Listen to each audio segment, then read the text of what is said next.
What's up guys, JR Raymond back again, coming to you from BowlerX Pro Shop and Training Center here inside Waterford Lanes, where today I'm going to talk to you about that burning question that I see all over social media. Every time we watch a PBA show and somebody's using urethane, the question always pops up. Why are they using urethane when we have all this new technology that they could choose from instead of going back 20 years in technology?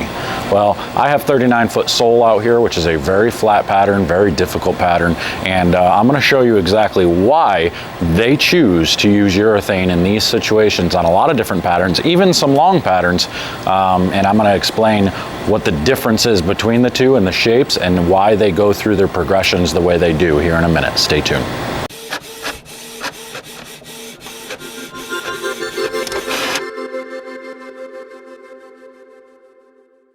All right, so one of the issues we have is people just not quite understanding what the difference between today's urethane and yesteryear's urethane is.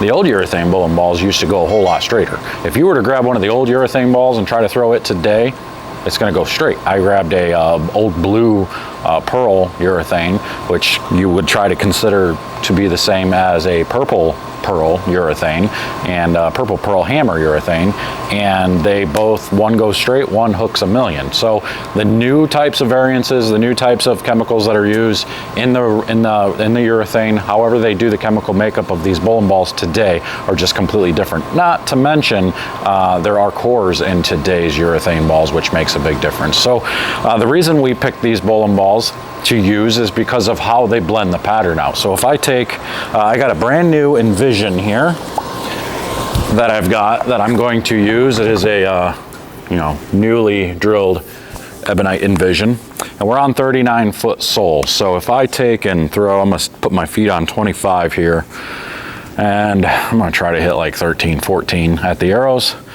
with a good rolly hand position, and watch what the ball reaction does.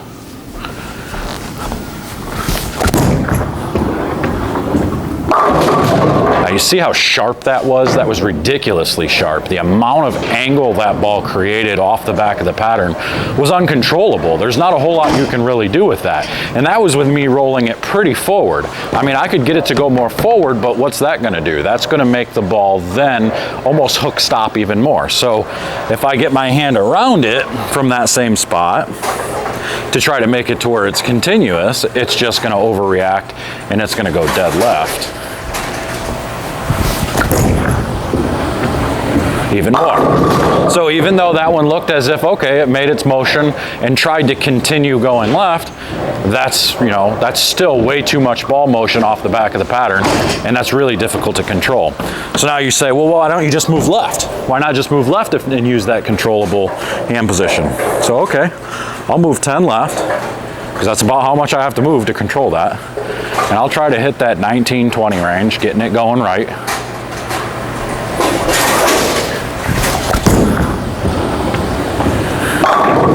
And that looks okay, right? But how much room for error do you think I have there?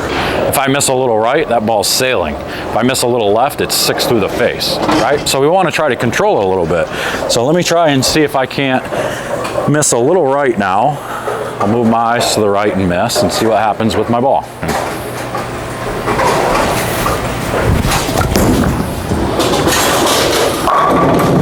So now I can't get the ball to go through the pins, right? Because now it's so hook stoppy, it leaves a flat 10. Well, so if scores are super low and you're only leaving flat 10s, probably not a bad thing. Now let's see what happens if I move my eyes left from there to miss left. See if we leave anything makeable.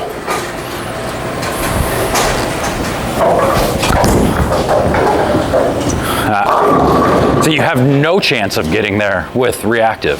Now, I mean, that was probably 2 or 3 boards left. I mean, it has no chance no matter what ball for the most part, but you're paying attention to the motion. We want to see the motion and pay attention to what it's doing. So now, let's take a urethane ball. We're going to take a purple hammer. And I'm going to start on that where I was to start with the reactive on 25. Trying to cross right around, what did I say, 13, 14 or so.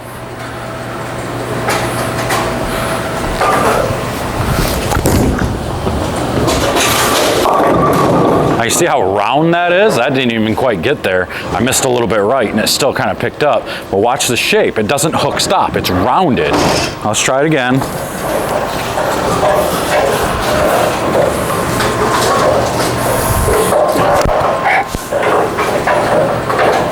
Try that again. I'll move my eyes one left to make sure it stays in that zone.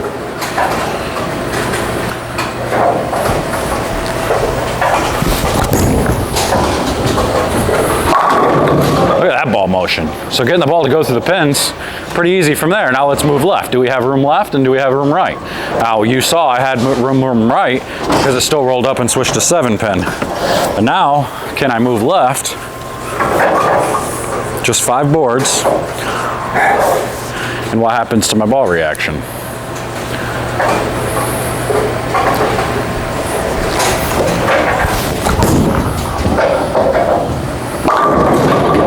See how much controllable, a lot more controllable ball reaction. So the whole point behind this is we're trying to control the down lane motion. We want to be able to get the ball to be as predictable as possible. With the reactive bowling balls, sometimes they're just not predictable. And even when we do think we know what's going to happen, that doesn't mean it's going to be the best ball reaction. So at the end of the day, these guys are searching for the best ball reaction. There's a couple things they're looking for. The things they're looking for are room for error and entry angle through the pocket. You know, so if they don't have the room for error, they're pretty well screwed. At that level, you're not going to be able to keep up because a dozen or more guys are going to have the room for error. You know, a dozen or more guys are going to have both the room for error and the entry through the pocket. You know, and then there's going to be a whole nother dozen guys who have room for error but haven't quite figured out the entry angle through the pocket. So they're that next toll. And then you have everybody else who doesn't have entry angle and they don't have room for error, so they're struggling to try to match up. So they're using different bowling balls trying to figure these things out. And with urethane, it just makes it a whole lot easier. It's just so much more rounded. The shape isn't hook stoppy. And even with these ones, especially the purple hammers, you can really even go around the lane. So for those that are, you know, real comfortable going further left or right, you can still do that and still control the pattern.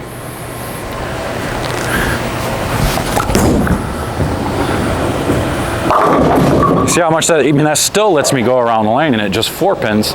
Not a great shot, but it doesn't matter. It leaves me something makeable. These are the reasons why urethane is used most of the times. And then the guys that really are able to stick with it, they stay with it the entire time and they just keep moving left. There's very few bowling balls out there that will allow you to do these types of things, you know, so they stick with these balls as long as possible because they give you the best chance to A, control the pocket and to strike. So the next time you see guys on TV using these bowling balls, remember, they're fresh conditions and they're really tough. They're not usually using these bowling balls later in the day unless it's a shorter pattern. A lot of times you see a lot of guys switching to reactive once they get far enough left because now the pattern has tamed out a little bit. It's not as flat as it was. There's a little carry down, there's a little breakdown in the front, so now you can go a little bit left. You have the ball smoothing out down lane. It's nothing crazy. You can create room for error, and now you get the reactive ball that's going to create the extra pop down lane once you get going too far left. So just keep these things in mind the next time you're bowling a tournament and you see somebody using urethane. Don't get mad at them. Understand why. Now, most people that are using it, a lot of people that are watching TV and stuff, they don't know why they're using it. They're just using it because they see everybody else. But now maybe this will help educate you as to why you should use urethane on some of these real flat, tough patterns in order to stay in play at least early. And then once they open up, you can make your changes and adjust back to reactive resin whenever you're ready. So I hope this helps. If it does, let me know. Comment below, share, subscribe, do all that stuff. But I'm out of here. So until next time, we'll see you guys later. Take care.